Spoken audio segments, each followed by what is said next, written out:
So 192 to 108. Well, that is the vote in South Korea's parliament as the body impeached acting President Han Duck-soo in a heated vote. The ongoing chaos in the country's politics continuing. Han Duck-soo only took over as acting president earlier this month from Yoon Suk Yeol after Yoon was suspended from office by parliament for his short-lived attempt to impose martial law at the start of December. The opposition has been saying Han had been refusing their demands to complete Yoon's impeachment process and bring him to justice.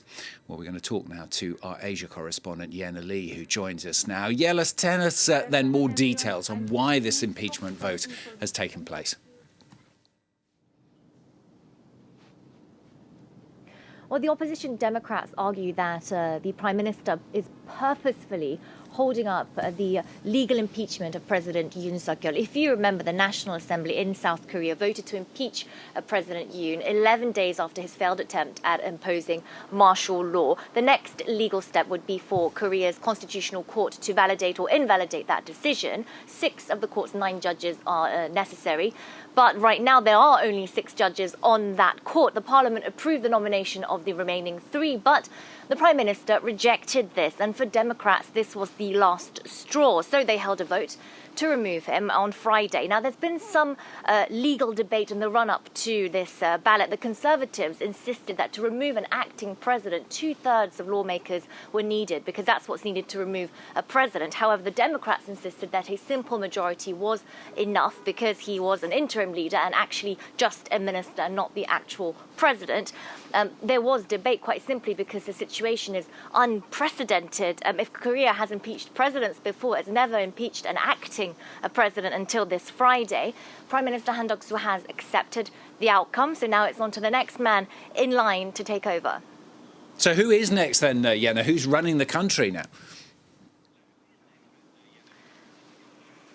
It's really not the first time this month that people have been asking me that question, Stuart. Finance Minister Choi Sang-mok is the acting Prime Minister and the acting President now. He had been publicly critical of the Democrats' efforts to impeach the Prime Minister earlier this week, saying that the country's economic stability would take another hit. And indeed, since President Yoon's attempt at imposing martial law, the country has been in political turmoil, and you can feel it in the markets as well. The Korean won has dipped to its lowest level since 2009.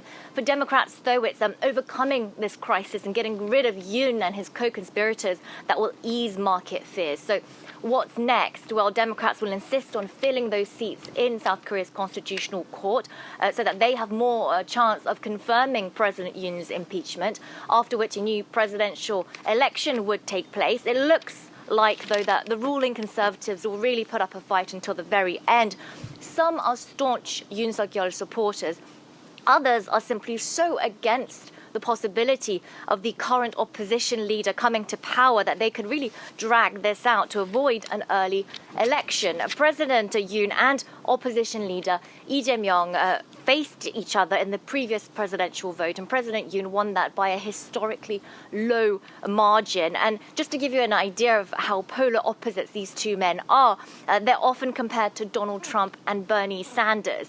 There could be more surprises to come, though. One top Republican lawmaker this week has criticized the opposition of playing Squid Game, getting rid of leaders one by one until there's no one left standing. If the finance minister doesn't work out, well, the education minister is the next man in line.